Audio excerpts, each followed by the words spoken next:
Continuando nosso ano bíblico hoje, a segunda epístola de Paulo a Timóteo. São 4 capítulos. Capítulo 1. Paulo, apóstolo de Cristo Jesus, pela vontade de Deus, de conformidade com a promessa da vida que está em Cristo Jesus, ao amado filho Timóteo, graça, misericórdia e paz da parte de Deus Pai e de Cristo Jesus, nosso Senhor. Dou graças a Deus, a quem desde os meus antepassados sirvo com consciência pura, porque sem cessar me lembro de ti nas minhas orações, noite e dia.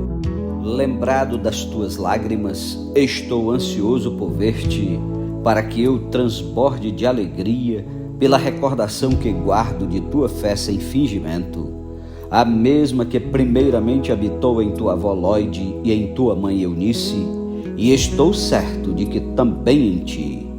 Por esta razão, pois, te admoesto que reavives o dom de Deus que há em ti pela imposição das minhas mãos. Porque Deus não nos tem dado espírito de covardia, mas de poder, de amor e de moderação. Não te envergonhes, portanto, do testemunho de nosso Senhor, nem do seu encarcerado que sou eu.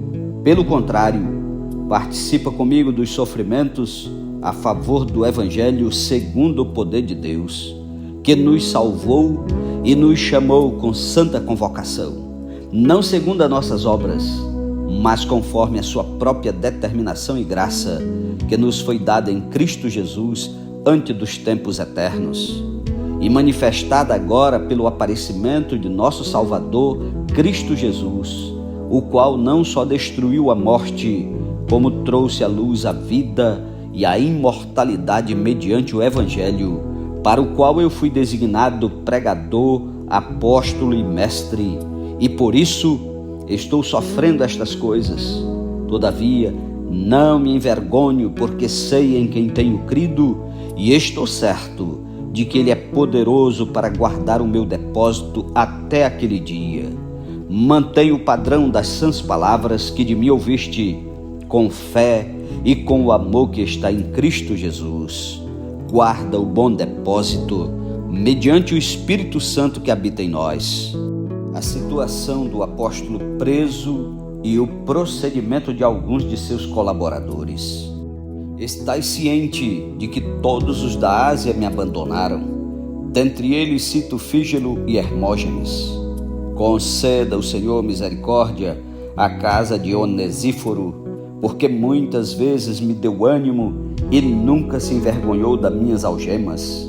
Antes, tendo ele chegado a Roma, me procurou solicitamente até me encontrar.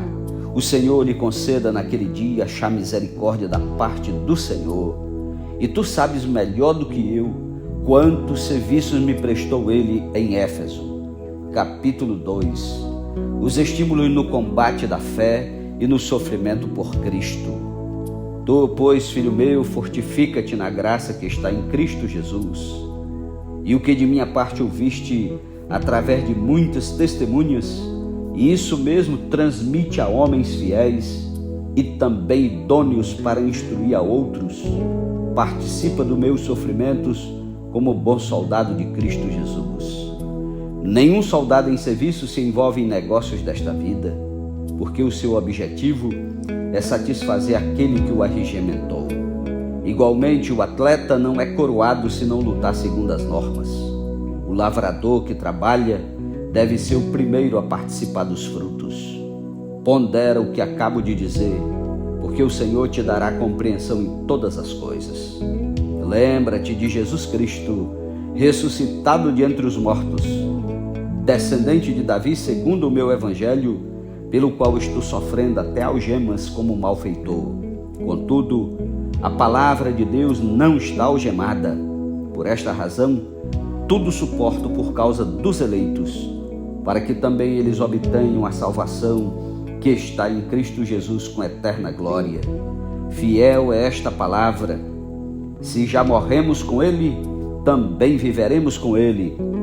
Se perseveramos, também com Ele reinaremos. Se o negamos, Ele por sua vez nos negará. Se somos infiéis, ele permanece fiel, pois de maneira nenhuma pode negar-se a si mesmo. As falsas doutrinas e os falsos crentes, como corrigi-los? Recomenda estas coisas, dá testemunho solene a todos perante Deus, para que evitem contendas de palavras que para nada aproveitam, exceto para a subversão dos ouvintes. Procura apresentar-te a Deus aprovado, como obreiro que não tem de que se envergonhar, que maneja bem a palavra da verdade. Evita igualmente os falatórios inúteis e profanos, pois os que deles usam passarão a impiedade ainda maior. Além disso, a linguagem deles corrói como câncer, entre os quais se inclui Himeneu e Fileto. Estes se desviaram da verdade, asseverando que a ressurreição já se realizou, e estão pervertendo a fé a alguns. Entretanto, o firme fundamento de Deus permanece, tendo este selo: o Senhor conhece os que lhe pertencem. E mais, aparte-se da injustiça todo aquele que professa o nome do Senhor. Ora, numa grande casa não há somente utensílios de ouro e de prata, há também de madeira e de barro, alguns para honra, outros, porém, para desonra. Assim, pois, se alguém a si mesmo se purificar destes erros, será utensílio para a honra, santificado e útil ao seu possuidor, estando preparado para toda boa obra. Foge outro sim das paixões da mocidade. Segue a justiça, a fé, o amor e a paz com os que de coração puro invocam o Senhor. E repele as questões insensatas e absurdas, pois sabes que só engendram contendas.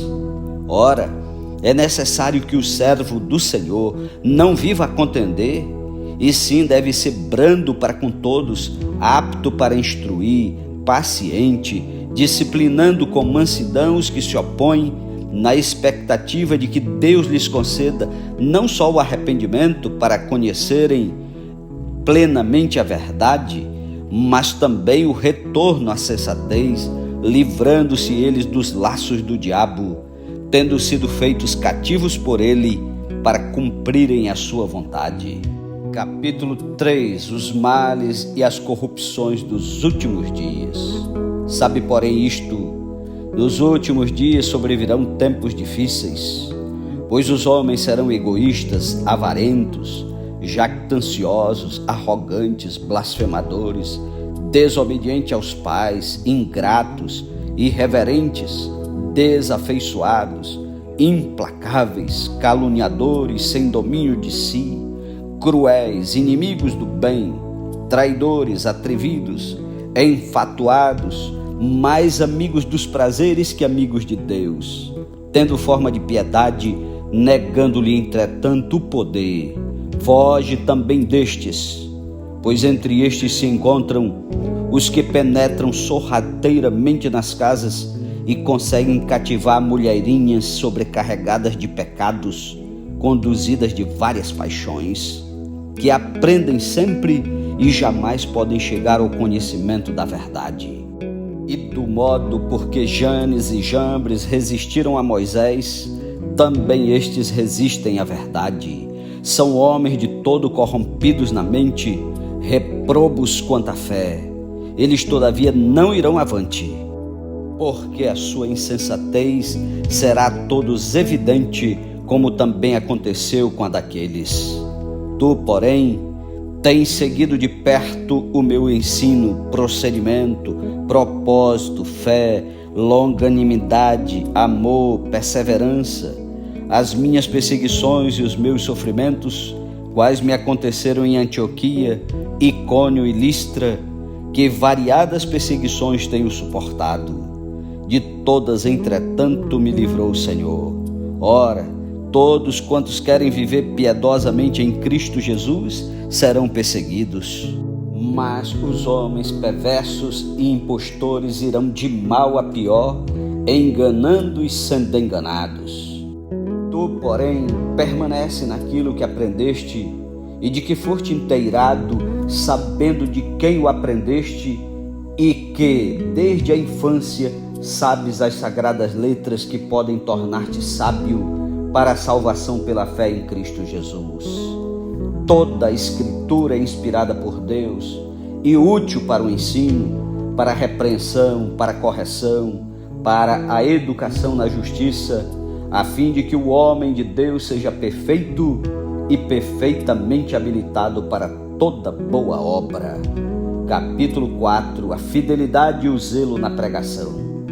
Conjuro-te perante Deus e Cristo Jesus, que há de julgar vivos e mortos, pela sua manifestação e pelo seu reino. Prega a palavra, insta, quer seja oportuno, quer não, corrige, repreende, exorta com toda a longanimidade e doutrina. Pois haverá tempo em que não suportarão a sã doutrina. Pelo contrário, cercar-se-ão de mestres segundo as suas próprias cobiças, como que sentindo coceira nos ouvidos, e se recusarão a dar ouvidos à verdade, entregando-se às fábulas. Tu, porém, sê sóbrio em todas as coisas, suporta as aflições, faz o trabalho de um evangelista, cumpre cabalmente o teu ministério. Quanto a mim, estou sendo já oferecido por libação, e o tempo da minha partida é chegado. Combati o bom combate, completei a carreira, guardei a fé. Já agora a coroa da justiça me está guardada, a qual o Senhor reto juiz me dará naquele dia, e não somente a mim, mas também a todos quantos amam a sua vinda. O apóstolo abandonado pelos homens, não por Deus.